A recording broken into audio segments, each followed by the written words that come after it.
All right. Hey, what's going on out there, man? You know what time it is? Tuesday night, 8 p.m. Time for this 95 North Sports Machine, man.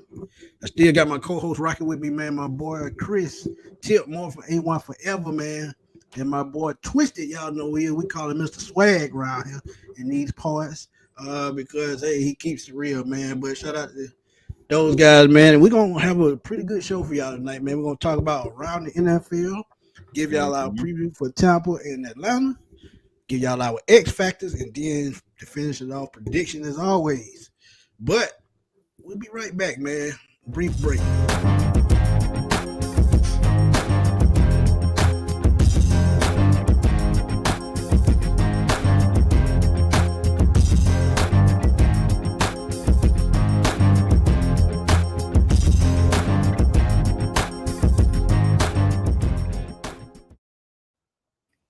Again, shout out, man. Shout out. Thank y'all for tuning in, man. Y'all know what time it is, 8 p.m., man. And hey, we just gonna jump right into it. Our boy Twisted hopped out for a second. He'll be back. He'll be Yeah. right back. But let's give a shout out to the chat right quick before we get started, as always, man. Shout out to Bucks Raising Boats. I'll let people join in towards the end. Um, get a quick thoughts. When you're aiming, my dude, keep cooking them chicken wings. Oh My boy, yeah. the Dixon Way, man. Check him out. The Oh, Dixon them Way guys. does great reaction videos. He's doing the championship series videos right now. And so y'all go check him out. Rangers and I think who is the other AL team? Astro. Uh, Oh Astros. no. So it's a Texas series in the Yeah. American League, and then in the National League you got the Stank and Phillies who beat us, and the Diamondbacks. Man, the Diamondbacks. They came to play, man. Those are Yeah. going to be two intriguing series because we could have a different team for the first time in damn near 10 years Yeah. playing in the World Series because they're going to be interesting. But Yeah. before I get started, man, y'all know I got like I said, I got to finish with the chat. Seven King, what's up, my boy RGATL for life, always supporting your boy, man. Hit me with the latest news when I can't get to it. I definitely appreciate that. And we're gonna have RJ on the show soon, man. We Oh, just that'll be got to get a schedule and got to get a time, man, because we got to congratulate that guy for helping me and Alberto when it comes to hot news, man. no. Chesney Jones, my dude, what's up, man? Big Dallas Cowboys fan. Winston Thornton, Dre True Statement, what's up, my guy? Do what it Tells about do. G, the King 83, D Lawton, yeah, Smooth Smith in the house, man. Travis Preston, And A1. Birdcage LLC, man. My Oh. homegirl BATL Miss B. She said, "What's up, BATL. y'all?" BATL. Stephon Mosley from Crunk Lit Fresh, y'all go check him out on Hey. YouTube. Yeah. That's the He's homie. man, he's gonna build up some things. I see great things for that kid, man. He's not Yeah. only gonna talk about sports, he's gonna talk about everyday life. So See y'all, that? Crunk Lit Fresh on YouTube. Please go check him out. Kenneth Sabria, what's up? Bags, Trick 654. What's good, everybody, man? Let's get this thing rolling, man. These around the NFL, man. We just gonna start it off, man. Uh, Anthony Richardson, man, he's suffered a shoulder injury, broken clavicle, I think it is. He's Ouch. getting second opinions, but it looks like it's going to be a season injury. And it's unfortunate because I feel like what happened with Jonathan Taylor, man. I think that's stunning, put more pressure on him for them not be able to run the ball. But I can't say Zach Moss has showed up for the Colts. You Mm-hmm. talk about a guy that had 150 yards just last week. But Jonathan Taylor, man, I think that distraction, them building the offense around him and then him not playing, I think that just sucked. But tell me what y'all think about Anthony Richardson possibly being out for the season. And he's looked like, Boy. and I criticize that pick because he only played in like a handful of games in college, let's be real. But sometimes a scout can see things that we can't see. Mm-hmm. So if they get him a number one receiver next year to go with Jonathan Taylor, I think And that takes Michael this Pittman. closer. And Michael Pittman, because let's be real, he's not a number one. Yeah, he's Yeah. he's I So like he's Pittman, he's but a yeah, good number not two. to be the number one. right. So just tell me what y'all think, man.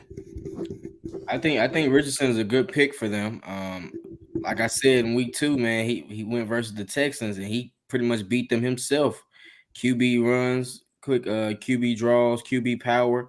My thing is he's a big body QB, but shit, you gotta learn to slide, player. You Cam Newton. If you like a Cam Newton to me, that's how I look at you. And Cam Newton had a bunch of injuries. He didn't want to slide. Too. So I mean, if they can get him, man. Yeah, he is. He's doing good. But like I said, they didn't have Jonathan Taylor for those first 5 or 6 games, so it cost them as far as with the running game. And since he already don't have enough weapons as it is outside, you're basically saying, hey, you got to win these games yourself. And he was doing a lot in some of them games when he was trying to run people over. Like, no, player, you ain't in college. He's grown man out here, man. He grown guy. You want to hear something intriguing? Want to hear something intriguing though? As I look at this team, man, if they find a way to get Marvin Harrison Jr., I think they'll take this team to a whole other level because you got a guy we talking about Megatron type talent.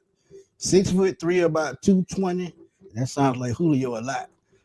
But I think he's more of a Megatron because you talk about a physical receiver. He's not big, but he plays much bigger than he is. Yeah, great hands, great route running. Y'all know where he got that from. He got that from Pops. So, hey, he's had all the best since he's been playing football, and he's built on those tools. And he's become one hell of a receiver in college. So if they end up in the top 10, look for Marvin Harrison Jr. to go there. Yeah, I think it's only right. The only other spot that I can think of, Houston Texans, put him up with his former teammate C.J. Stroud and Nico Collins and Tank Dell. You talk about a prolific offense. That's your problem. Hey, and then they still got Mechie down there too. That's the crazy. Exactly. They still got talent. That would be pretty crazy. Oh boy, that would be ugly. Smitty, Richardson, he wasn't doing bad. He was completing almost 60% of his passes. Had over 500 yards passing, 3 touchdowns, 1 interception. Had a nice average on his passes as well. I am concerned because this is like his 3rd injury already, and now this is when the season ending. So his durability is in question already. He did rush for 136 yards and 4 touchdowns. So the talent is there. He's definitely a talent. But he's going to have to, like Twisted was saying, you got to learn to slide, player. You better. That's how you're going to be able to, have longevity in your career. So and I don't think his durability to me is a question. It's just him taking all those hits, having to put the team on his back. I think when you add more weapons that he can utilize, I think all those hits and all that goes away because guess what? If those talents that you have on offense are distracting the defense and you can use your legs, hey, he'll have time to slide. But if you got the front 7 coming at you constantly, that's kind of tough, even for a veteran quarterback. You see more legs than an arm. You got to see more man coverages for them to get more easier matchups. They also might need a tackle as well, though. I think they might need a tackle. Yeah, they might have to go line at if they got 2 picks in the first round or in the second round, they're gonna have to go line too. They got to protect all that money in offense. Because that is definitely one of the reasons why he is hurt because of the line as well. And one thing about Richardson too, man, he's talented anyway. He also was the first quarterback, I believe, to rush for a touchdown in his first 3 games. So again, he's a talent, and he's going to go a long way. They just got to protect him. That's all. They just got. Week 2 versus the Texans, and I said that's the game plan we need to use with Desmond Ridder last week. And how did they score the first one? Running. Say it. I mean, you got to let Dez use them legs because he has them, So you got to let him use it too, man. Yeah. Yep. Read option. Right. So as I look at it, man, Anthony Richardson gonna be out for the season, but I hate it because I hate to see young guys come in the league and have to deal with things like that. But let's be real, this is a learning experience for both him and whoever is in that front office because you got to put weapons around these young guys. So hey, it's gonna help him in the film room, though. Oh yeah, because he'll have time to sit back and study, right? Yeah, you just got to go back to class all season. So if you go to class all season and learn to translate this stuff, he'll be fine coming in next year. But let's get to it wasn't big news, but it wasn't surprising news either. Julio Jones signs with the Eagles. As I look at it, man, only thing I can think of is just the Alabama connection, because I know all season he works probably with Devontae Smith and Jalen Waddle and those guys, the guys in Miami. He probably works all season with them, because a lot of them probably still live in Alabama, have a house there. But it's not a surprise, man, because Jalen Hurts. I think he needs a veteran to come in and mentor those guys with their route running and use probably Julio as a decoy most of the time, probably 15 to 20 snaps a game until he picks it up. But he's placed on the practice squad until he gets up to par. Yeah. So so once he gets acclimated with the offense, you'll probably see him in about a week or two. But what y'all think this means for Philadelphia? Hey, hey, man, Philadelphia doing it again, man. They just going trying to improve with guys who's around the Georgia area, played for Georgia, whatever the case may be, man. It's them just doing it again. We already know Julio in his heyday for the Falcons, straight up dog for us. You know, right. At least 95 receiving yards a game. I'm happy for Julio though, man. You know, once he becomes active, like on the active roster, he'll be the active leader in receiving yards again, as he has over 13,000. Okay. 16th most ever. So I'm happy for him, man. You know, he had a lackluster against Tennessee. He had no business going down there in Tampa, you know what I'm saying, or whatever. But hey, man, it's good to see him, you know, back trying to get an opportunity. Let's see if he can help the Eagles out, man. So I'm all for opportunity, man. Shout out to him, man. Twisted, before you go, man, I just got to say this. I think, and I'm going to be real because y'all know I keep it real. I think greed hurt him in the long run. Oh, you in Atlanta and you have a great team around you, but you want to be greedy and be one of the top paid receivers. I know you go get your money. I'm not knocking that. But if you're in a great situation to succeed and lengthen your career, you got to take advantage of it, man, because when he left, then what happens? Calvin really went sideways. So you got to keep that chemistry intact. And I think if he stayed in Atlanta, I think he would probably be in a better position stat-wise and mental-wise and health-wise. Because think about it, they put Kyle Pitts here, and look what they've put here since he left.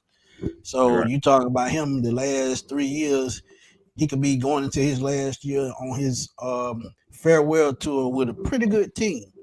But like they say, everything happened for a reason. And Smitty, you gotta remember him and AJ Brown were together back in Tennessee. So, right? Yeah, that's another thing. Idol. And Olamide AJ Brown's idol. Right, and Olamide Zaccheaus is in Philly. He played with Julio in Atlanta. So it's a lot of familiar. It's familiar. It's familiar. Yeah. Right. So it makes sense, but Twisted, man, go ahead. So first of all, y'all are being too nice. That man is ring chasing. Let's call it like it is, respectfully. Yes. We know that. We know that. I wouldn't be y'all try to eat this. No. I'm happy for the guy, man. Hey, do what you do. He only needs 10 touches anyway a game. Shit, he can get 5 touches and get 100 in 20 yards a catch is what he's known for doing. That's nothing for Julio Jones in that type of offense. They got too much power to where he can do whatever he wants. He can line up in the slot and kill all game if he wants to. But I think he's going to be mostly a red zone target, kind of like how T.O. was with Cincinnati that year. Right. And I think he should have made that team with Seattle at 42 years old because he still had it. But bro, it's crazy. I'm telling y'all, man, at 49 years old, T.O. in better shape than a lot of these young guys. Yeah, way better shape and better work ethic. And better work ethic. Better work ethic. That says a lot. But hey, it is what it is, man. Let's get on to this last topic, man. Y'all done heard it, and now I want to give y'all. Hold on. Let's get on to this last topic, man. Y'all done heard. I'm about to say, who recording us? My bad. And my phone cut on. But yeah, man. Jalen Hawkins released. I seen a lot of Falcon fans were kind of surprised by that, and even the articles that I seen, they were surprised because they used the word surprisingly. But let's be real, man. Come on. He's still over from the Dan Quinn last draft here. And has he really produced like he's supposed to? I don't think so. Yeah, he had a pretty good year last year, but I think familiarity with this defense hurt him. He's another one of those guys that I say in a Pittsburgh type defense where they use their defensive backs in more than coverage. I think he would succeed because you're getting full use of what he brings athletically. We talk about an athletically gifted person. When we went to training camp, Twisted was there. Yeah. This dude was picking off everything coming his way. So why can't he do it on the field? Because he has problems adjusting the coverage and reading coverages. Yeah. So when you have a problem with that, your skill set don't mean nothing if you can't use your eyes in the right, proper manner. So I think, he fits, but at the same time, he just didn't grow in this system. And again, he's a holdover from Dan Quinn. So that may have had a little bit to do with why he couldn't transition. But tell me right quick what y'all think about them cutting him. Well, I think he had 2 interceptions last year, so he made a couple plays. That's not a lot in 17 games, though. Respectfully, I'm tired of being honest with you, jokers, man. I'm not trying to hear that shit, man. Jeffy came in 3 games, had 3 INTs. You have to be able to read the field as a safety, bro. Yeah, you can play inside the box, but if you're not going to be able to be a hybrid type of safety that you can play inside the box and drop into coverage, we can't trust you consistently. If we run this big nickel like we want to do, where are we gonna put you at? We can't put you at linebacker. Exactly. We can't put you at the outside safety position. So he's gonna have to get in the film room, man, and see what he's missing.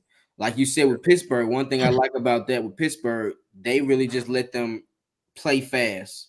You don't really have to guess and react too much because the front 7 is helping you with the fast sack ratio. So you don't really have to do too much. With us, we don't get sacked too much. So you got to cover a lot longer. We don't trust him in coverage, respectfully. He may can guard a couple tight ends. I think the actually good thing about Jalen Hawkins, he's good in divisional matchups, which is crazy. Like he's good when he plays a team multiple times. He ain't good when you play him once a year or once every 2 or 3 years. He ain't good at that. He's good at reading what people do and then reacting that way. He ain't good at watching the film and seeing it. No, that's facts. That's facts, man. And the crazy thing about it, he's still only 26 years old, man. He's still young and can have production. But let's just be honest, too, guys. I mean, he just hasn't really just filled the role under this new system under Ryan Nielsen. We've been seeing DeMarco Hellams going back to just what Twisted's point about the big nickel. We've seen DeMarco Hellams in that role more so than we've seen Jalen Hawkins, especially in the past few weeks. And I believe some people may not have seen it, but I believe the straw that broke the camel's back was that blown coverage on that Jamison Crowder huge punt return, 61 yards. Yeah, but it's not that sunk us.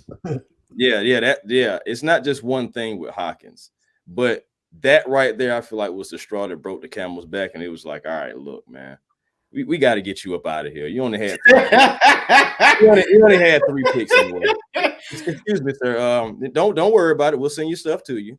And and it is what it is, man. It's just great talent, but just couldn't put it all together on the field, man. So hopefully, maybe he'll go to somewhere like Pittsburgh. Maybe Pittsburgh is seeing the same things that we're seeing as well, and possibly they could possibly use him. I think he's going to get a job somewhere. He's still young. He has talent. He just didn't work out here in Atlanta. And you never know. You may end up seeing him on the practice squad. You never know. Yeah, it's a possibility. But I think always a possibility. He's on his 4th year. He's trying to look for a deal soon. Like he wants to get paid. Exactly. If he's gonna do that, he's gonna have to show consistency, bro. Like that first game versus the Saints last year, he was all over the field. He was balling. Week 3, you were nowhere to be found. You can't have those. It has to be consistent. It has to.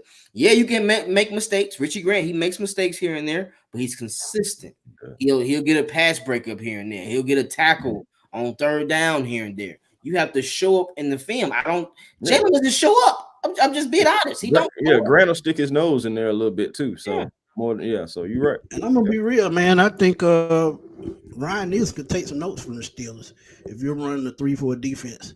You know you have a weakness at linebacker, so why not try to use the safety to blitz a little bit more up the middle or from the side? Because I think Jalen Hawkins and DeMarco Hellams could be those kind of safeties. And you really saw it that first game against Miami in the preseason, you saw some of that. Go. Yeah. So if they can implement that, and not to get away from their game plan, but I think to be consistent at sacking the quarterback, you got to throw in some new wrinkles. So if they throw in some new wrinkles, I think Jalen Hawkins would have stuck around. But now DeMarco Hellams, he's the backup. And don't be surprised if we look for a safety and free agency at the trade deadline 1. Because as I said, I would love Butter Baker here because you talk about a guy that can play all over the field like a Tyrann Mathieu or a Minka Fitzpatrick. He fits that kind of mold. So if you get that kind of guy on your defense, man, woo! You talking about a hell of an upgrade right there. That's a big upgrade. You talking about one hell of an upgrade. Putting First of all, putting Buddha with Jesse. Let's just talk about just that alone. We ain't even got to go nowhere else. Just that alone, my God. That to me, and this is my opinion, to me that upgrade the pass rush instantly. Yeah. So because when you can't throw the ball, guess what? They're gonna hold the ball long and they're gonna give you time to get there. So hey, it's just we've been improving in stopping the run as well, Smitty. We are improving. And pass defense. When the last time we been this high in pass defense? I'm looking at it right here because I wrote it down. 12. I'm looking at it right here, 12. Yep. Think about that.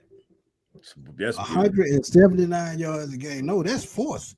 That's fourth, bro. Yeah, that's fourth. That's fourth. So 12 in total defense. Come on, man. You got to take advantage of it. You got to. They only give up 5.8 yards, which is 7. So that's what I'm saying. Like in their rankings, they are top 10. We can't even talk about the last time we seen something like that. Those are important stats. Had five sacks coming into last game. Had 5 sacks in one game. Yeah, right. You know what I'm saying? That's why that loss against the Commanders was so frustrating because we did everything right except for the interceptions. Yeah, only giving up 153 yards, man. Yeah, 193 total on short fields. Let's be realistic. They didn't have to run a short field. Like that.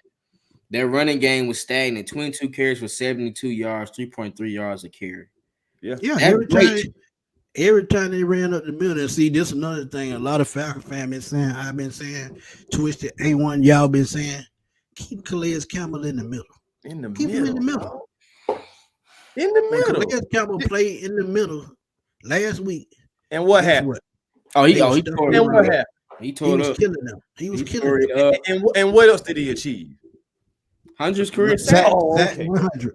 That's what I'm talking about. I thought we was all watching the same game. Yeah, we watching. Hey, mom. Bro, bad. He did the dirty bird to perfection. I love it, sir. But yeah, man, it's crazy, man. As I look at it. But let's get on into this preview, man. We're gonna start off with the offense. And I'm gonna give y'all my 3 keys to victory, and I might do that live because I want y'all feedback. Because I'm gonna go off this week. But offensive wise, pretty good game the first half. It was some head scratching plays all throughout the game, but mainly in that fourth quarter where he threw 3 interceptions. And I know this week going against a Tampa Bay defense, that is actually middle of the road at 212 yards. They in the same area we in at 212 yards. So how do we attack that? How we attack it? Because we talked about it on your show. This inconsistent play calling got to stop. So how does Arthur Smith bounce back this week and go back to the game before when Desmond really had a career high in yards? How do he get back to that? I would say go with the Packers game plan. I feel like the Packers had a great front seven. They were all over the field. Tampa Bay is kind of like that. Hell, let's be honest, man. He came back from 21 points versus the Bucs team that had all stout people just last year. Right. They're gonna make plays. You gotta just stay ahead of the chains. You gotta trust those outside runs. That in the middle runs, cut it. Cut it until you get comfortable on them quick throws because Veta, he ain't playing. Yeah, he had a fourth fumble last week. Yep. He can stuff the run any play, bro. It's unacceptable. I'm telling you, that man is different. No, shout out to my boy Berto. He actually said something about on the Bleacher Report. Y'all go check him out on Bleacher Report. Check him out, man. He said something about getting a big nose run stuffer, and I agree with that. And one guy he put out there, I'm not gonna give it away right now. I'm gonna do a video on him tomorrow. But you definitely need that space eater. As I said with Anthony Rush last year before they cut him, Grady Jarrett was eating. Mm-hmm. So yeah, you got to have that big body. But go ahead, Chris. Oh man. Well, we gotta man, we had a similar game plan. It's gonna be kind of similar. I feel like this week. I feel like healthy and everything like that. Washington has a better front seven than Tampa, but Tampa got Vita Vea, man. They got Logan Hall, and I feel like if you need to keep those guys shifting, you know, so you can keep those guys shifting. Wear them out, and then if you do want to go at them, don't go at them with Bijan. Don't do B-Rob like that. I want you to go ahead and have that bruiser, you know, that 1,000-yard rusher from last year, Tyler Algiers, the guy who likes to hit people. Let him go ahead and get up through there. Hey, throw a little CP up through there too if you just want to wear them down. But keep those guys going left to right, man. Yeah. John Robinson, he can outrun all of those guys. You got to set your quarterback up for success and not failure. And please, for God's sake, don't just control the time of possession, control the field as well. And don't be giving Tampa, who has probably the best receivers we've faced so far as experience, being together, and that underrated word, chemistry with one another. Those guys, we're gonna have to keep those guys on the sideline. How you do that? Win time of possession, play mistake free, keep those guys moving left to right. Man, I believe you got yourself a game plan to be successful. And stay away from the linebackers. Definitely got to stay away from Devin White and Levante David. My God. Yeah. Try to get matchup versus them safeties. Got to keep them shifting. Yeah. Y'all threw out a good defensive line, but y'all forgot one guy, a rookie guy named Kalijah Kancey out of Pittsburgh. He played very well last week. Now the stat sheet say he only had 1 sack, but he was forcing runs outside. He was collapsing the pocket. He had about 4 pressures, I think, if I'm not mistaken. So you talk about a guy that adds to a defensive line that's already has Joe Tryon Shalinka. You talk underrated about guy right there. Yeah, right. You talk about he can get off to the quarterback. He killed the Falcons last year. They still got buried. Right. So as you think about it, we going up against our third front seven that's probably top 10 in this league. So you've got to pull from both of those first 2 games against Green Bay and Washington and put together a game plan to attack the middle of the field. Now, don't forget, they still have Antonio Whitehead back there. So you talk about a guy that knows how to find the ball. So, hey, let's see how it goes, man. But we talked about Winfield. I'm sorry. Yeah, Winfield. Talking about Winfield Jr. Are you? But they still have Dean too as well, right? The corner. Right. They still have Jameer Dean as well. So 24. That's the matchup. Yeah. Whoever 24 is guard, Mr. Grabby Patty, Mr. Marcus Lattimore 2.0. That's who you attack. Grabby Patty. You attack him with Drake London, man. You attack him with the X Factor, man, from last week, man. Drake London, man. I'm trying to tell you, man, I expect big things. Like I said, I talked about Kyle Pitts the last 2 weeks, but this week, you're going to have to go outside to Drake London or Matt Hollins. They're going to have to win their matchups because they lost, I think they lost Button in free agency. And I think that secondary, the cornerback position is probably the only weakness that they have. So you have to attack that, whether it's in the run game outside or, throwing outside. But you got to get the matchups right. So we'll see how it plays out, man. But if they get that running back going, hey, look, Falcons are going to dominate this game. You know why? Because they're going to push those big guys off the line of scrimmage. If they can do that, hey, I'm for it. But they can put I just want to know on Tampa, bro. I just want to get y'all thoughts, man, on this offensive line right quick. Do you feel like this is one of those games where, hey, we need to give Caleb McGarry a week off. Oh, and see what Storm North can do. Because anytime he plays Tampa Bay, they just run right past him like they breaking into the MARTA station. Let's be real. I'm talking about hopping the whole rail. Don't get me wrong, bro. You are absolutely correct. They have been teeing off on Caleb. But honestly, I trust Caleb more than I trust Storm. I'm sorry. I just do. I only seen a sample size of Storm. I know what I'm getting out of McGarry. McGarry didn't do bad, you know what I'm saying, last week. And honestly, man, he got to overcome something, man. I'm sorry. You've been paid. You got to overcome the challenges in life. And this is a challenge for you in life. Good point, and for our team. So my thing is, nah, I ain't finna sit you down. Nah, I ain't finna let you run away from the problem. You finna get your ass out there, and we're gonna have to go out there and pass block. And if you don't, then we may have to snag you and embarrass you in front of national TV, throw Storm Norton in there and see what he can do. But I'm not gonna let you run from the matchup. Nah, you gotta play Chris, that. Hold on, stat man. Hold on. Didn't they just do that with somebody last year? And what happened? Hey, man. He ain't even in the league. He ain't even in the league. Y'all stop trying to baby these grown ass men, man. Caleb, put your big boy pants on and come to play. You didn't play Shaq Barrett too many times, bro. I ain't trying to hear this, man. You getting paid? Go out there and make it. And I swear, this is gonna be the game for him to show something too. No, a lot of, like you said, we're gonna have to spread them out. So this is your game for you to do those pull blocks. You good at this. This is your game. I think Storm is good at pass blocking better than facial fears. Yeah. Better Storm than ain't run blocking than Caleb McGarry. So it's a win-lose situation. Man, y'all just said a mouthful, but for real, man. I'm not gonna let that the way I think they can help Caleb McGarry, man, you got to put Keith Smith in the backfield. You got to. Yep. If you don't put Keith Smith in the backfield, he'll put a blocking tight end. Parker Hess is hurt right now.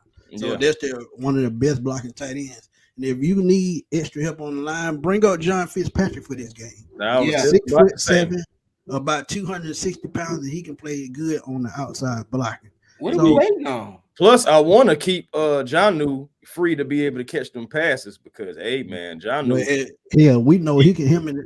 What if him and Kyle Pitts lined up outside and then Drake London on this side? What Twisted just did.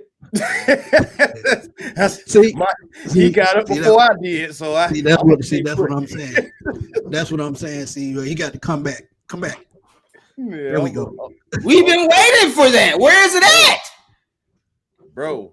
I'm just saying, man. But you preaching signs. You preaching signs. Genius play calling, bro. Like, what's good? If you line those guys outside, they gonna kill the cornerbacks. And if you want to run a sweep or a screen to that side with those two guys to that side, hey, come on, man. See, I can call plays better than they can. I don't even play Madden, so come on. Do you know how much they can do from that formation, though, Smitty? They can do short routes to where that top person's blocking. Catch this 5-6 yards, 10 yards. You gonna break some tackles. That's easy. Somebody is running the coverage off for the outside, man. There's so many ways to work it. That's why I'm so confused by why this looks so pedestrian. I shouldn't be able to call these plays out before it's hyped. Matty, and shouts out to Matty Ice on the sports anchoring. He was calling that shit before it started. Matt was keeping it real on there, man. And honestly, he was holding the quarterback and coach accountable. But he was also leading to the fact that saying, hey, man, this is more on coaching than anything else. Correct. Something that we've been saying anyway. Something we've been waiting to see Arthur in this, high-powered, dynamic offense. The same stuff that we've been getting preached to in preseason training camp, all that stuff like that. And we see glimpses, but we don't see consistency. And that's one of the biggest things, man. But situational play calling more than anything, he may need to go to school for that. Don't say that in front of me. Don't say that in front of me. Bro, I'm just saying, he gonna have to get or something like that, because it just be tripping me out sometimes on some of the things he did. Like, regardless, okay, let's go back to that turnover on downs, right? Let's go back to that. Okay, now, yes, Ritter did miss Van Jefferson when Jefferson went and sat in the zone. He did. Okay, he already had his mind on Bijan. But guys, we should have never been in that situation. We should have been punting the ball anyway. Yeah. Them boys went 52 yards, went 9 plays, 52 yards slowly for a touchdown. Yeah. What a second-year quarterback, might I ask? Come on, dog. What are we doing? See, I ain't trying to piss nobody off. I'm just speaking the truth. But was that Preach word on that throw though? Because it looked like Bijan went in the wrong area. I don't like it. I don't even think he was ready for the pass. I don't even think he was expecting the pass. I think Bijan, he just didn't read the route right. Because the way he ended up on that wheel route, it just seemed out of place. And that pass to Van Jefferson, if he throws that ball just a little bit sooner, that's a walk-in touchdown. That's a walk-in because Van was gone. He had steps in front of the defenders. So and you can't be mad now. You can't be mad at Van because he's only been with the team 4-5 days, and he did that and was able to do enough to get on the field. Right. So that lets you know there's something up here. Twisted got something on his mind. Let's go. Tag me in. Hold on. Tag me in. All right, tag in, bro.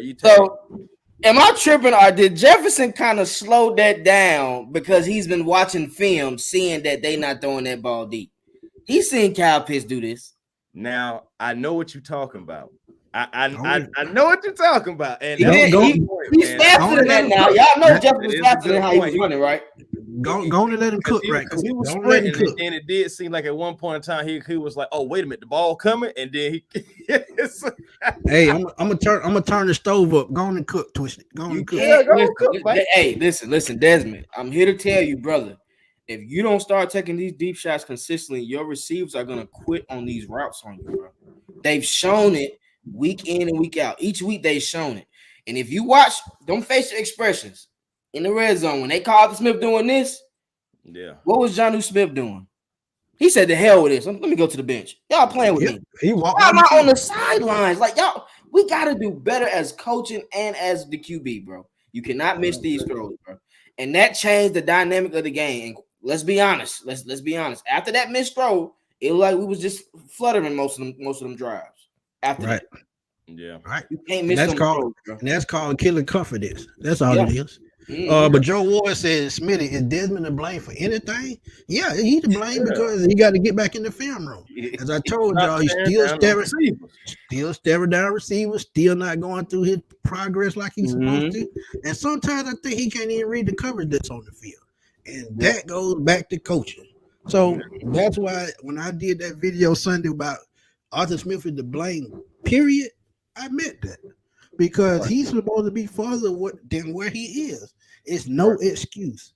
Look at Sam Howard. Look at Brock Purdy.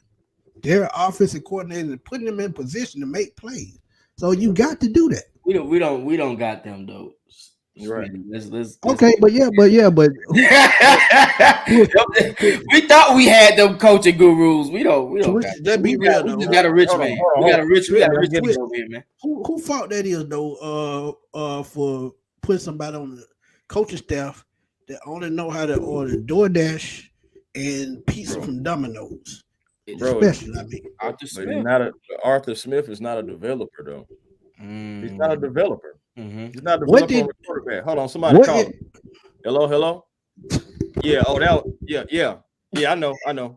Yeah, on my bad. That was my homeboy calling me to tell me that Arthur Smith is not a developer. But man, he's not though. I mean, he's had veteran QBs, but now is the time for him to try to develop, and he's not developing. He's not developing. He's really not. And I don't have no faith in him to be able to develop Desmond Ridder. I'm just hoping that Desmond is something gonna click for him, and he's gonna be like, all right, look, this is what I'm gonna have to do. But I got to click for him before it happens on the field. It got to click in that film room. Absolutely, it got to click on that practice field. Until it clicks, go ahead. No, go ahead. Until it clicks on the practice field and in the film, and he gets it. Oh, I can take advantage of this. I can take advantage of that matchup. Until he sees that on the field, he's going to keep struggling because guess what? He's only going to run the plays that Arthur Smith pulls up. Right. A quarterback, I don't care if they're young, and I seen Sam Howard do it. He audibled a couple of plays. One of those plays, McLaren went for like 25 yards. Indeed. So Indeed. it's all about progress. It's all about development. And I just keep saying that. And that's what I was about to say, Smitty, you've been saying that till you blue in the face. But it's confusing though, Smitty. It's confusing because Arthur Smith. I'm so confused at how. But twisted. Look at what Bag says. We just talked about this on your show. I think Desmond would be fine, especially once actually get a quality offensive coordinator, play caller on our staff. That's all he's missing. Somebody to coach and tweak him. But you also been saying that the coach don't trust Desmond Ridder because he don't. If you taking 20 seconds in a huddle and you're not even giving him time to make audibles and see adjustments, how he gonna call the all out blitz? Hey, hold on. Let me get that collection plate right quick. Where is it? Yeah, man, get that collection plate, brother. Hey, man, let me give y'all some silver lining though, as far as like Desmond Ridder and to go to this point. As far as like what Bag saying, shout out to you. Let's have a moment of clarity for a second. I know we was all upset Sunday, so with nobody trying to hear it. But okay, 3 interceptions for Ridder, right? We just talking about the last 2 games. 3 interceptions for Ridder, right? Mm-hmm. Hold on though. Take away those 3 interceptions. Ridder is 56 of 84, which is 66% for 636 yards and 3 touchdowns, and have only been sacked 3 times. Yeah. So I'm just saying it is a little silver lining about him trying to get better. So what did that tell you? The offensive line getting better. All you got to do is put them to their strength, and they will get better. Because guess what? If they get confident in the run blocking, guess what? The pass blocking gonna come with it. That's fact. Come on, man. Let's be real. Go to their strengths first, man. Right. Let them feed off them strengths. That's why I keep saying, if you see Ridder, whenever he runs the ball or throws a touchdown, he starts shaking his head like it's like he's confused, but then it's like something clicks for him. It's like his momentum juice. Like what's the Austin Powers? Mojo. He got his mojo. Mojo quick. And he starts just killing. He starts throwing dots. Because when he made that throw to Kyle Pitts, I'm like, oh, okay, you able to put touch on the ball now. Okay, you're not just lobbing it. All right. That's the next step for you. It's only start number 10 for him. Yeah. So he still got to put perfect example. Remember when he tried to float that across to Matt Hollins, but he kind of bullied it. Even Matt Ryan has said something about it. He's like, man, it's gonna take a little time to get that little touch on it. That crossing route. Rifle it in there.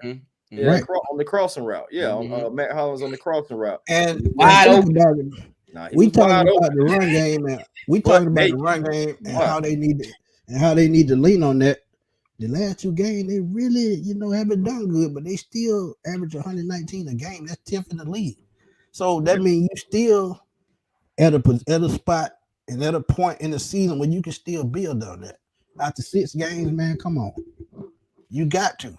If you don't go back to your bread and butter, we're going to keep having this same conversation. Because guess what? Jacksonville and Washington figured out if they can't run the ball, they one-dimensional. Hello. And we ran the ball okay versus Jacksonville. Bijan did, but I about to say Bijan did. Yeah, Bijan did. Yeah, that's a different breed. My bad. But what went wrong in that game? We couldn't pass the ball. We couldn't block. There you go. We couldn't block. I feel they definitely improved from week 3 to now. Each week they've improved. I think that that Lions and Jaguars game atrocious. Let's just chalk that up. They had some great players. Those are top 10 players on both teams. They got on their front 7. Understandable. One thing I like about this though, that we faced all these tough matchups. When it come to week 9 and week 10, he gonna be good.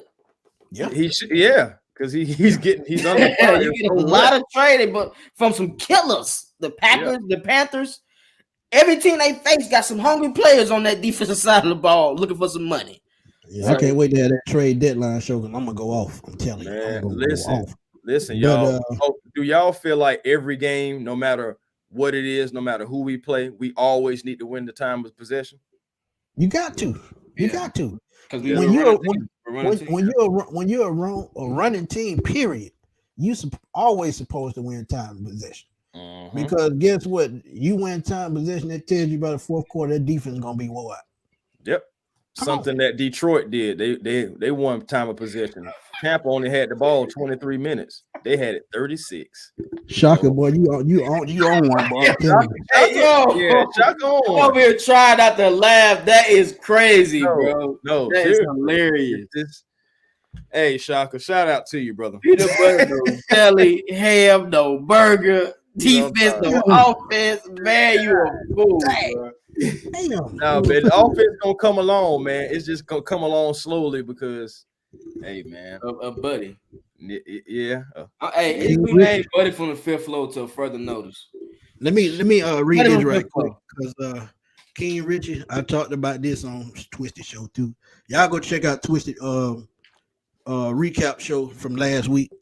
You know, he did his thing as always, man. Just please go check it out.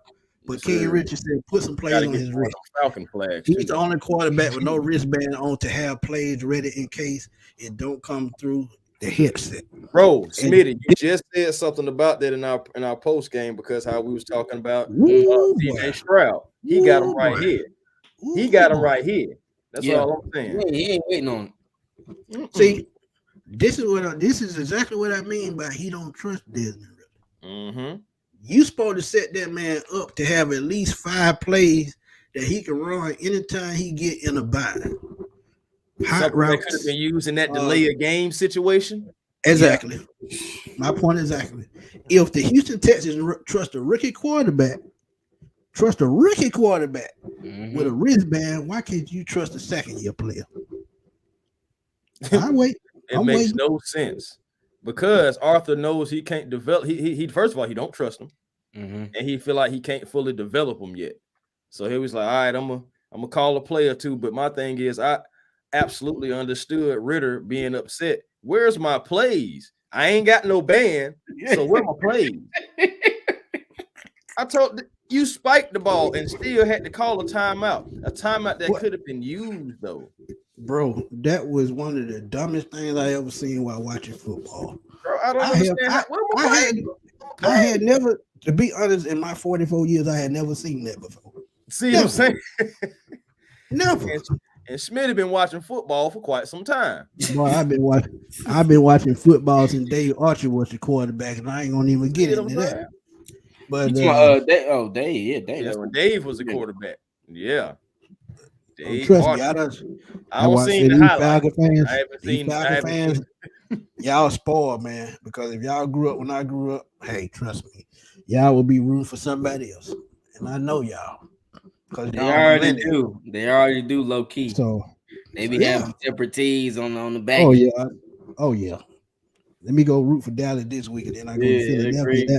Hey, they got Georgia Bulldog players on that team, so I think I'll root for them. Eagles, yeah. They go.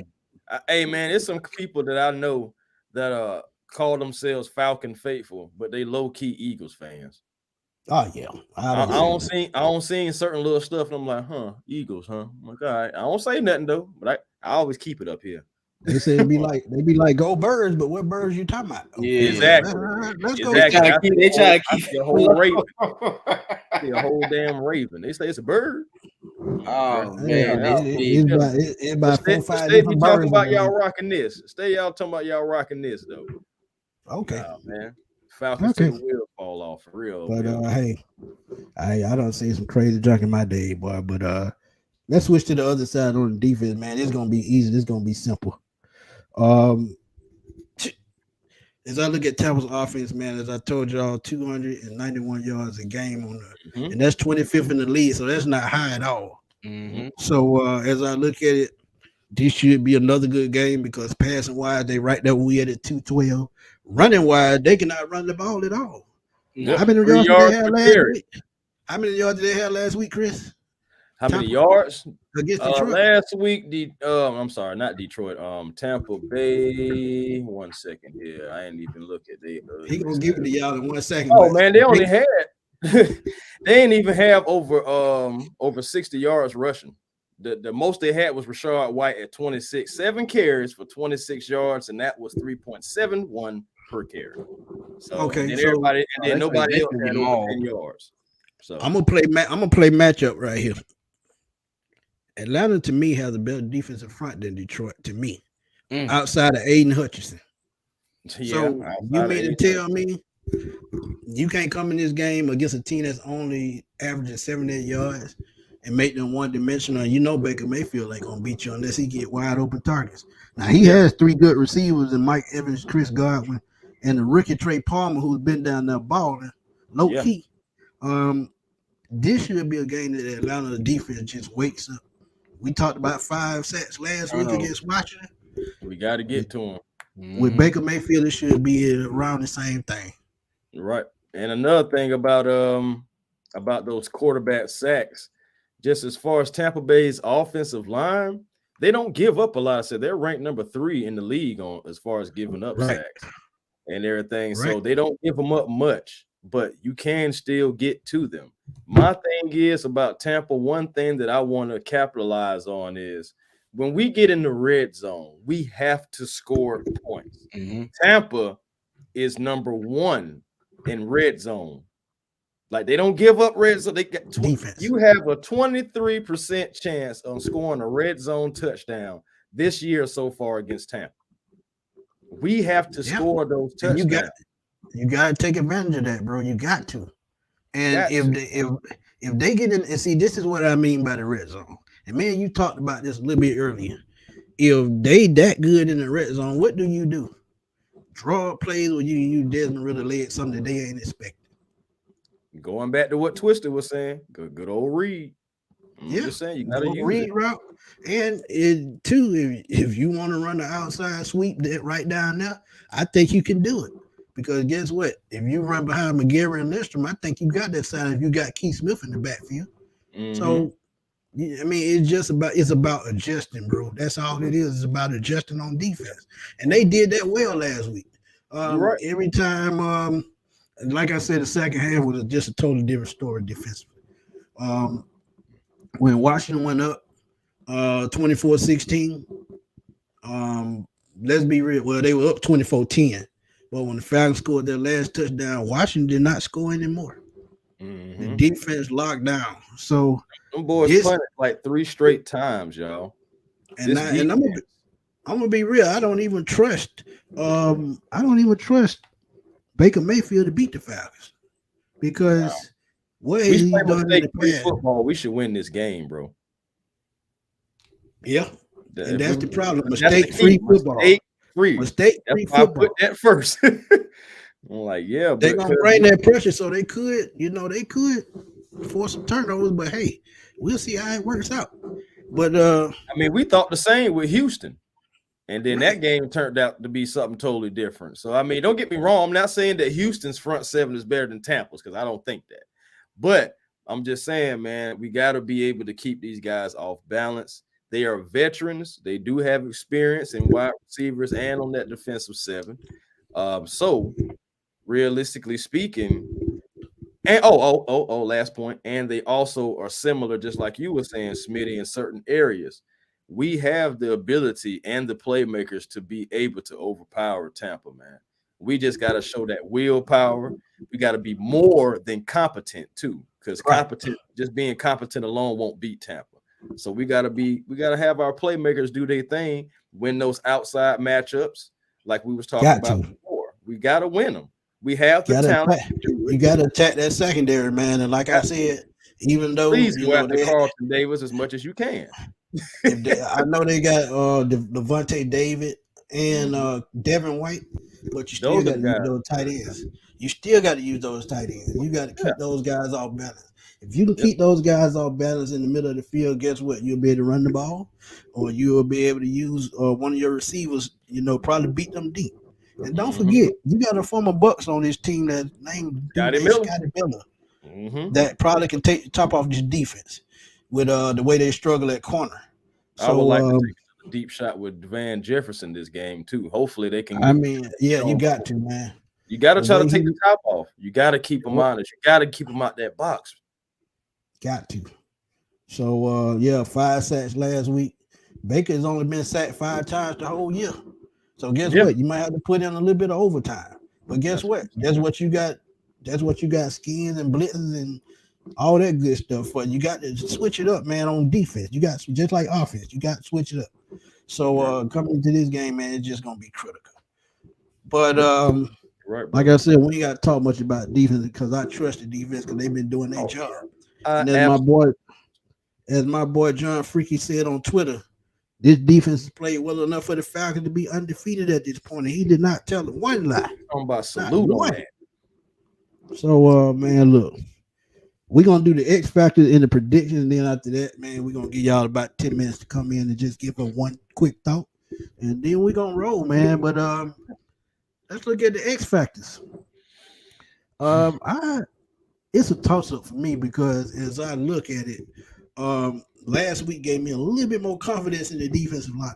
So I'm gonna go Bud Dupree because Bud Dupree has been showing his butt the last 3 weeks. Yeah, he hadn't been getting home, but he's been pressuring the quarterback, getting him like what game was that? Jacksonville game. He played well.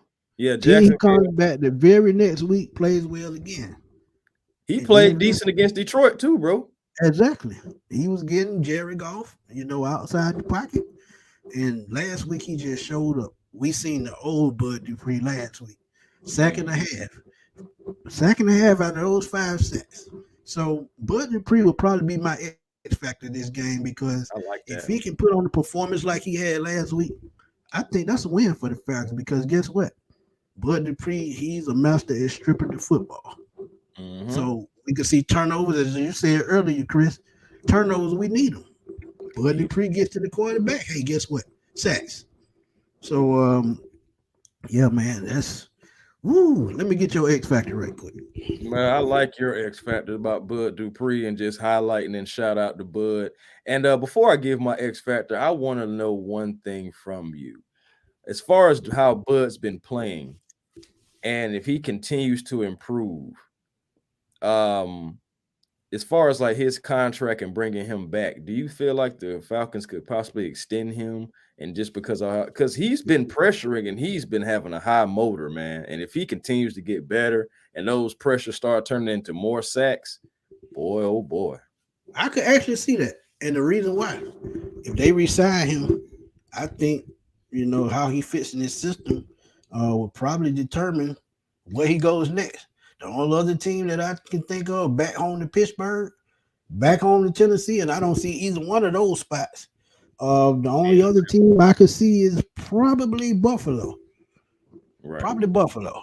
And he'll be just a situational guy there. Or New England. They need pass rushes. So I could see him probably on 14s, but out of those 14s, I think the Falcon would be the best shot because he has built chemistry here. And there go that word again. Chemistry. It's so underrated. That's one of those things that I think is going to take this team to the next level. But Bud Dupree got to be my X factor, man. And coming back to Atlanta, I think they won't even have to spend a lot of money to re-sign him. Right. Because he fits here so well. He knows he will meet those clauses in his contract. He knows his money is guaranteed. So right. Tell me who's going to be your X factor right quick. Man, it's man, for this game, it's tough and everything. And at first I was going to go with Drake London again, but I'm not going to do that. I'm going to switch it up. And I'm going to go a little different. I'm going to combine 2 players into one. I'm going AJ Okuda. Yeah, I'm going Jeff Terrell, man. I'm going Jeff Terrell. I need my 2. You got to made up a player. Come on, man. Yeah, man. Create a player, man. I just made a creative player. Yeah, I just created a player, damn it.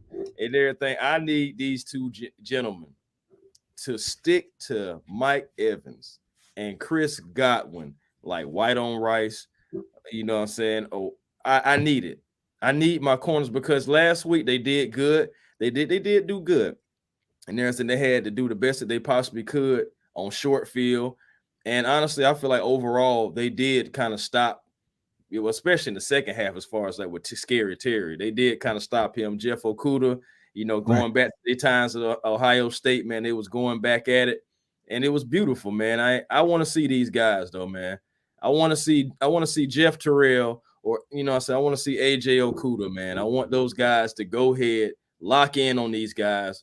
I almost don't even want them to kind of worry about what the quarterback is necessarily doing. Worry about what these receivers are doing. Stick with them.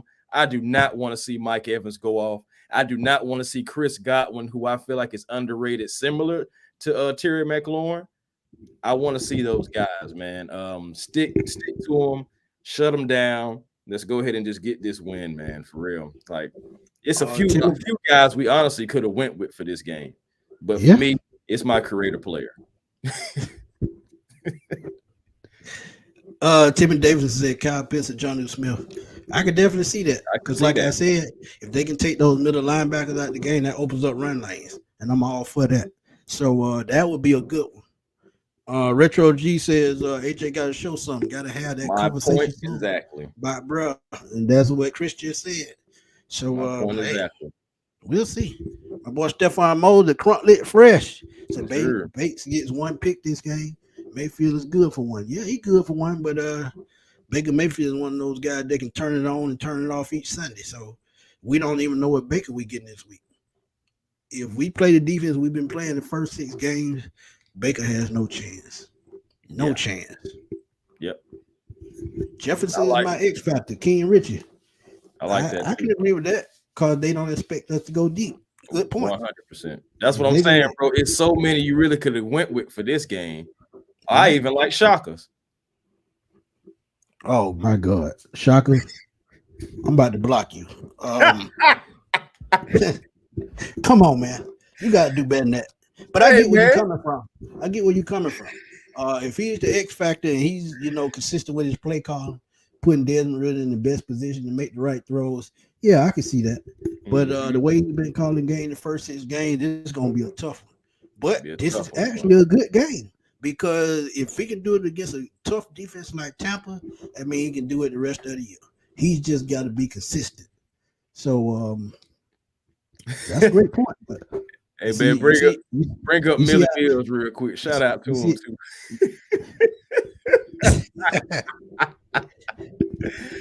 No, the X factor is that damn ass and Ritter. Hey, if they can get on page together, man, this offense could be unstoppable, man. Do you realize the type weapons that we have? Imagine if Patrick Mahomes had our weapons and we had his weapons, bro. We would be talking about wouldn't even win that many games. Exactly. He ain't got nothing down there outside of Travis Kelce. That's my point. That's my point. So we ahead of the curve. All we gotta do is execute. That's it. So, Murphy said, "What's the game plan for the offense? Is it run, throw, or what happened Sunday? Sunday seemed like an episode of Tecmo Bowl. You know where they got those little 3 plays at the top and 3 plays at the bottom. That's just what it looked like the second half. Shit, we going on there trying to play blitz. Let me see. Hold on. Let me get. Oh my God, we don't even want to go to that game. Boy. If I had to say blitz, that's the Detroit game. But look, man, you got it. And I know you want to open up this playbook, but you got to start with what makes him comfortable. If he gets comfortable in the pocket and calling plays and start reading the field, then you open up the playbook. But you got to give him something to be confident in when it's called play calling. And you didn't do no favors last week when you talked about delay a game after a timeout, spike the ball, still didn't get to play in time. Come on, man. I still don't understand how does that even happen in professional football. I've never even seen that happen in grade school. I've never seen that happen in high school, middle school. I've never seen nobody spike. Like I said, in 44 years, I've never seen that. Never. So I'm just saying, man, we getting Falcon first, and we don't even want them. Like, my ass fat. Okay, yeah. Shout out to the Dixon Way too, man. Go ahead and follow the Dixon Way as they be having those live reaction videos. Great commentary. I'll be checking out the guys, man. Well, should I say Larry and his wonderful wife? I'll be checking them out, man. And shout out to the dynamic duo. I call them the dynamic duo. They definitely are. They do their thing, man. So y'all please go check them out. Retro G says also CP3 ever gonna get some runs. Had high hopes coming out of the draft, only playing 1 game. Ooh. Well, he ain't telling y'all everything, bro. I think if you look at it, it's warranted because we have enough cornerbacks on the field. But however, like I said, I think on Twisted Show, if they decide, like they released Jalen Hawkins today, if they decide to put Trey Flowers on the back end of the defense at safety, I think you bring in Clark Phillips to fill in that slot while AJ and Jeff play on the outside. So that's the only way I think he sees the field this year. If they put Trey Flowers back at safety, that's the only way. So I agree with that, and I think he's a difference maker. But it's just something, just like Desmond Ritter last year. It's just something that they haven't seen yet for him to get on the field and make an impact. So hopefully they're not holding him out and hurting him at the same time. But as I said, you got to get those reps. You do, bro. He did get quite a few in preseason, but I guess I'm thinking they still don't think he's up to par yet. But he was making hella plays when I was at training camp. Well, bro, they said they were saying that they're pretty much trying to bring him along slowly, saying there should be a role for him sometime this season. That reminds me of a certain quarterback situation that we had last year. But, I know it's not as big. Cornerback is not as important as quarterback. I understand.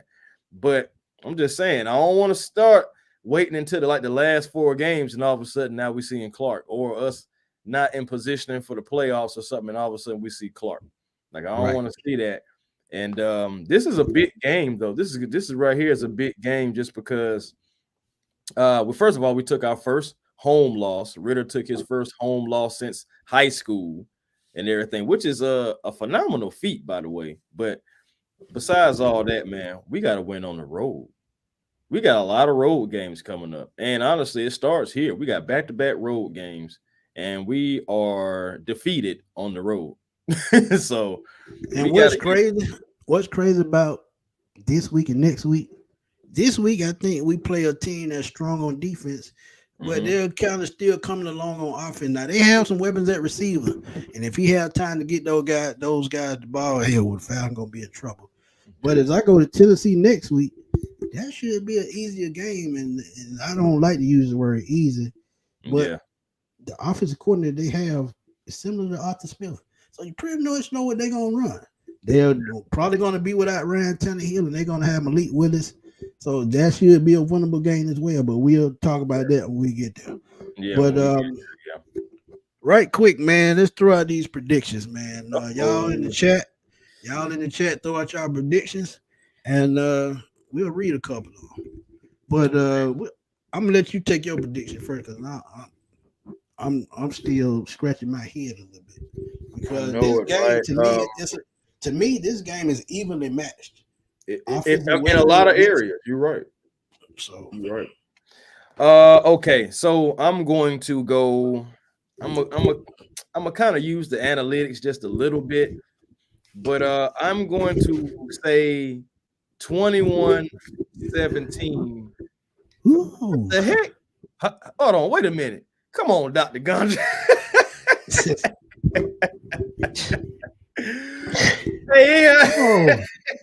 Hey, he's absolutely right though.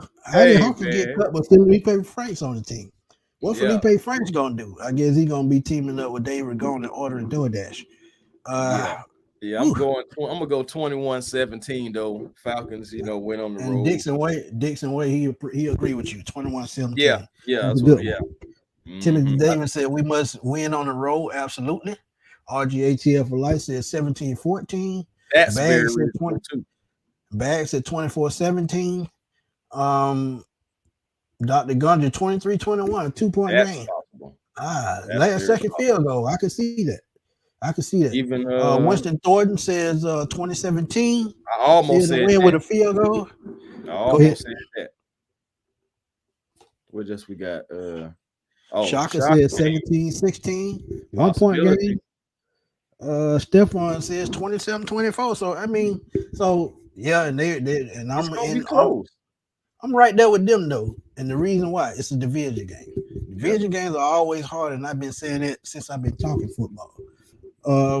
So I'm gonna go in that range. I say 23-20. I go that range. And the reason why I say it because no matter what happens in Tampa, they always seem to be able to put up points. So 23-20 Falcons. I rock it out with that. Ken Richard says 23-21. That's Tim Davidson 30-24. Y'all got 6 points. Predictions here. Yeah, 6 points. Y'all standing at 3 to 6 range. I like that. I like that. Oblivion Empire, you said 17-10. Johnny Aura. That's even realistic. 2017. Yep. Millie Mills said he predicted just a good game. I'm done with scores. I respect that. I respect that. I respect that because we don't know. And I respect it. Man, I'm just saying, I hate that I had to score right on point. I just had to run it wrong. Right. Right on point. That would have been something. Alberto actually did that a couple of times last year. Yeah. Alberto, that dude. Yeah, he just different, man. He's just different. Yeah. I think I found the Michael Jordan podcast. Come on, Maffa. Come on, man. Come on, man. Nah, that don't help us. If the Falcons end this game in a tie, I don't know what to tell y'all because I bet it's gonna come down to coaching if it do. Eddie Clark Jr. He bold. He said 30-7. See now Eddie was feeling like how I was feeling the first 2 games of the season. I was like, oh yeah, 40-0 or 40-6. Well, I only came back down to earth just a little bit, but hey, I like it. If it's 30-7, I ain't gonna lie. That means the offense is clicking on cylinders. That means we did not have any turnovers. That means Bajan had over 100 yards. So did Drake. And so we could possibly have 5 sacks again. Shoot, maybe even 6. Hey, why not? Hey, why not? But hey, man, this has been a blast, man. We enjoyed bringing this to you. Our boy Alberto's still on the break, but my boy right hand man Chris, man, he been filling in, supporting your boy, and I appreciate that. But before we get out of here, man, please tell the people where to find you. Well, again, man, as always, man, hey, I'm no Alberto, man. You know what I'm saying? I'm Chris Tipmore, but I appreciate you guys, both of you guys, for allowing me to come on here, share what I know, share my thoughts on you guys' platform, and also help enhance my own platform. As you guys can find me on YouTube at A1 Forever Sports. I repeat, A1 Forever Sports on YouTube, on Twitter, X, Twix, whatever. It's A1 Rock, A1 ROC on Twitter, and A1 Forever on Instagram, The Real A1 Forever on TikTok. So yeah, man, come by. I love to have each and every one of you. You know what I'm saying? I definitely interact. I definitely don't mind holding conversations, man. Anything you want to ask, anything you want to talk about, sport-wise, let's do it. I'm here. And again, man, that's A1 Forever. And what do you always say for that slogan? Oh, man, you got to be generational because it's always time to be. And you can't settle for less because you can always have more with the vision, you dig? Hey, that's what I'm talking about, man. Hey, it don't get no better than that. But if y'all want to check out Chris or any other Atlanta Falcons content creators, please go to the description of this video. And y'all can check those guys out. Uncle Steve, Big Low Country, Alberto at 95 North, A1 Forever, the Dixon Way. Anybody that supported this platform, Twisted Torch, everybody, their link is in the description. So hey, y'all man, please go check it out. Content creators too, man. Like I was telling Smitty, what did I tell you when we first met? I said, man, I never knew it was so many people that enjoyed the Falcons. Right? For real, because you just don't see it, and you know they always try to bomb our fan base, man. The media bombs our fan base, so it was so wonderful just to know that it's real Falcon fans who are realistic. Hey, how you doing? Who are realistic.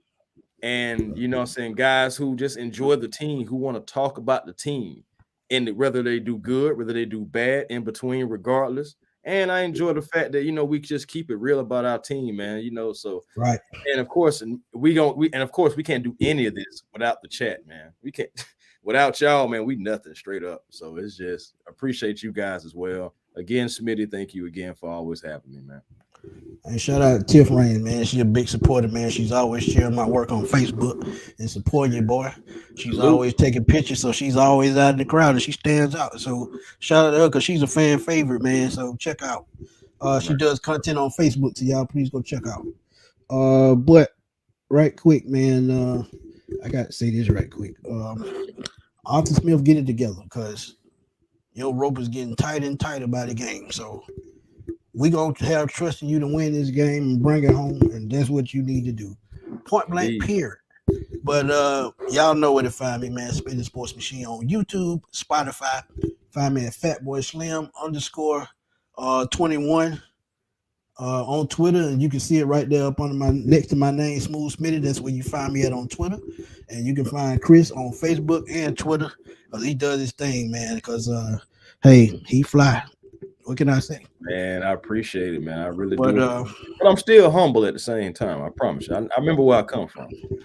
I'm finna throw a boomerang all the way to roll out and hit Alberto in the back of the head. Because he just texted me. He says, "Buck 28-10 bucks." 28-10 bucks. Yeah. Hold on, check that number. Make sure it ain't no spam. You sure that's Berto? That's Berto. Unless somebody stole his phone. Somebody had to steal his phone. A Bucks fan stole that man's phone. Hey, just like Young Way Cool needed his cleats, Berto needs his phone. He has work to do and stuff like that. Please give Berto back his phone. Okay, but we really appreciate that. Well, shout out to Berto, man. Y'all catch Berto on Bleacher Report Sundays, Mondays, and sometimes other parts of the week. But he's doing his thing. He's doing it big, man. I'm proud, man. Like I told you, that's a big brother moment right there. Somebody that I helped get there, and I'm enthusiastic about that, man, because, hey, man, how often do you see that happen? He's put in his work, man. He did his due. He's grown on this show. Hopefully he'll be back soon, man, but he's handling the personal business, so we got to respect that. And let's be honest, it might become a 3-man team because Tip is filled in so well. Hey, he might join the squad permanent. That's up to him, though. But, hey, we'll see. But, again, man, great show. Let's go Falcons. Let's get this victory. Let's go to 4-3, man. Stay above 500 and get this division, man, because we got to have it to get to the playoffs, I think, because the NFC East is up for grabs. We can see 3 teams out that division. NFC North, probably 1 team in the Detroit Lions. NFC West, 1 team, well, maybe 2 teams, Seattle and San Francisco. But somebody got to win that South. Got to be. It got to. Somebody got to win the South. They got to. But for my boy Chris, also thanking Twisted Torch for coming through, man. Yeah, can't forget about Twisted Torch, man. He been supporting me for a long time as well. So go check Twisted Torch out. He did his recap show. Please go check it out. But Sunday, right after the Falcons Bucks, we're gonna have that post game and we're gonna be ready. So y'all come in with that vibe, because y'all know how we do it on Sundays. We give y'all our post game thoughts, and then guess what? We open up the chat.